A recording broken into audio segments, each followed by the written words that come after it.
School એટલે સંસ્કારનું મંદિર, જ્યાં માતા પિતા પોતાના બાળકોને ભણવા માટે મોકલે છે, સારા નાગરિક બનાવવાના સપના સાથે મોકલે છે. પરંતુ જો એ જ સ્કૂલમાં શિક્ષક વિદ્યાર્થીઓના હાથમાં પુસ્તકો નહીં, દારૂની બોટલ પકડાવે તો તેને શું કહેવાય? ઉનાની ખાપડ પ્રાથમિક શાળાના શિક્ષક પર આરોપ છે કે ધોરણ 7ના શિક્ષક હરેશ ગોસ્વામી વર્ષોથી વિદ્યાર્થી પાસે દારૂ મંગાવતા હતા. આખરે મામલો બહાર આવતા પોલીસે ધરપકડ કરી છે અને શિક્ષકને સસ્પેન્ડ કરવામાં આવ્યા છે. સવાલ એ છે કે જે શિક્ષક બાળકના ભવિષ્યનું ઘડતર કરવાના હોય તે જ જો બાળકોને ખોટા રસ્તે દોરે તો સમાજ કોના પર વિશ્વાસ રાખશે? શું બાળકો શાળામાં ભણવા જાય છે કે શિક્ષકોના અંગત કામ કરવા? ગુજરાતમાં દારૂબંધીના દાવા વચ્ચે સરકારી શાળામાંથી સામે આવેલી આ ઘટના અનેક પ્રશ્નો પણ ઉભા કરે છે. વર્ષોથી આ બધું ચાલતું હતું તો પછી જવાબદાર અધિકારીઓ શું કરતા હતા? આખરે શિક્ષકનો દરજ્જો સમાજમાં સૌથી ઊંચો માનવામાં આવે છે, પરંતુ આવી ઘટનાઓ બને તો માફ કરજો, પણ આવા શિક્ષકો પ્રત્યેનું માન સન્માન જરાય રહેતું નથી. અને આવા શિક્ષકો શું કરી રહ્યા છે?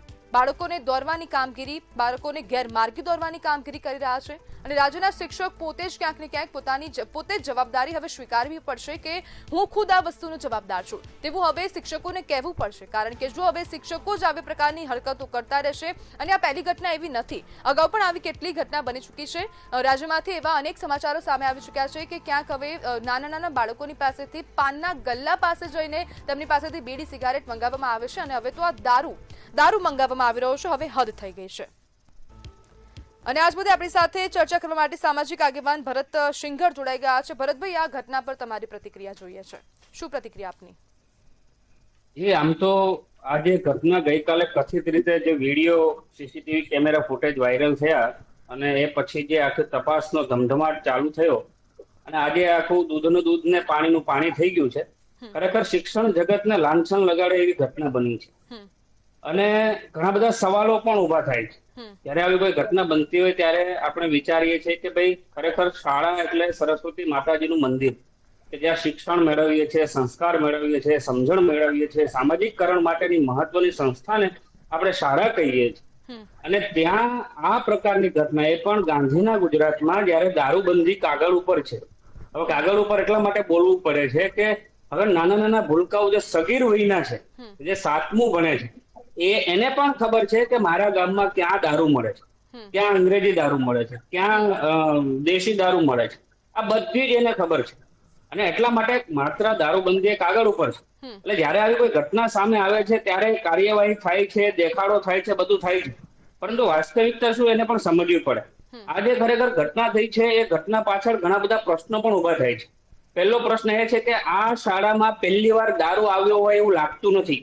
અગાઉ પણ દારૂ આ શાળામાં આવેલો છે. કારણ કે ત્યાંના જે રહેવાસી છે, ગ્રામજનો છે, એમના નિવેદનના આધારે એમનું એવું કહેવાનું છે કે ભાઈ અગાઉ પણ આ શાળામાં દારૂ આવતો હતો, દારૂ આ શાળામાં શિક્ષકો પીતા હતા અને બાળકોને દારૂ લેવા મોકલતા હતા. બીજું, જેણે આખી ઘટનાને બહાર લાવવાના પ્રયાસો કર્યા છે એ વ્યક્તિ કોણ, એ શિક્ષક કોણ, એ પણ એક પ્રશ્ન થાય છે. ભાઈ એ સીસીટીવી કેમેરાની સામે આવે છે, ત્યાં વોઇસ રેકોર્ડેડ વાળા કેમેરા હોય છે અને એ શિક્ષક જે છે એ જે પકડાયેલ, જે આ સસ્પેન્ડ થયેલ જે શિક્ષક છે એમના મિત્ર છે, કારણ કે એક શાળામાં છે, એટલે એને આખી ઘટનાને સામે લાવી છે. એટલે હવે બાળકનું એવું કહેવાનું છે કે અગાઉ પણ, કારણ કે એ બાળકને પૂછે છે કે ભાઈ ખરેખર તને કોણે પૈસા આપ્યા છે, એ સાબિત કરવા માંગતા હતા કે આ શિક્ષકે દારૂ મંગાવ્યો છે. અને એ સાબિતી એટલા માટે કરવા માંગતા હતા કે એને અગાઉ પણ એની સાથે મન દુઃખ થયેલું હોવું જોઈએ એવું આ ઘટનાના આધારે લાગે છે. એટલે આમાં મને એવું લાગે છે કે જો ખરેખર પોલીસ સઘન તપાસ કરે તો આ એક શિક્ષક દારૂ પીતા હોય એવું મને નથી લાગતું. એ શાળામાં બીજા પણ એના સાથી મિત્ર શિક્ષકો દારૂ પીતા હોય એવું મને લાગે છે, મને શંકા છે. કારણ કે અમે આ વિસ્તારનું જયારે પ્રતિનિધિત્વ કરીએ છીએ, જયારે સામાજિક કામો કરીએ છીએ, ત્યારે અમને આવી શંકા જવી એ વ્યાજબી પણ છે કે એવા બધા પ્રશ્નો ઉભા થયા છે. એટલે આ જે ઘટના બની, જો કે એને સસ્પેન્ડ કર્યા છે, એટલે લોકોને એવું દેખાડી દીધું કે ભાઈ હાલો શિક્ષકને અમે સસ્પેન્ડ કરી દીધા છે. પોલીસે એફઆઈઆર પણ નોંધી છે, પ્રિન્સિપલ ફરિયાદી પણ બન્યા છે. હવે સસ્પેન્ડ ક્યાં સુધી? 2 મહિના, 3 મહિના, 4 મહિના. ખરેખર આ જે ઘટના બની છે એમાં માફી લાયક ના હોય.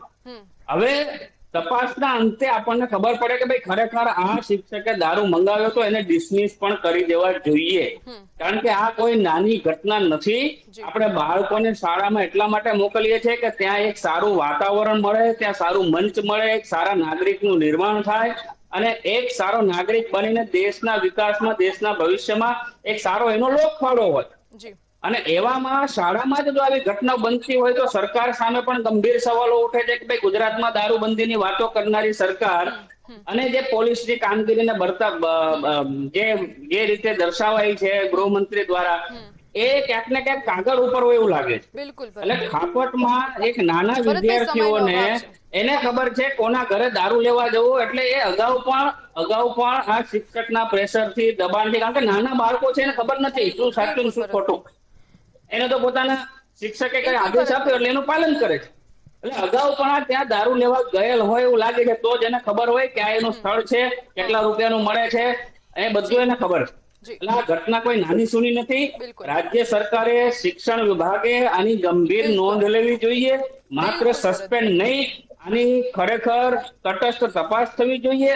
અને આ એકને તો સસ્પેન્ડ કર્યા છે, પણ આવનારા સમયમાં તટસ્થ તપાસ થાય તો આની સાથે બીજા પણ સંડોવાયેલા નીકળશે, એની મને ખાતરી પણ છે. જી જી બિલકુલ ભરતભાઈ, જોડાવા બદલ આપનો આભાર.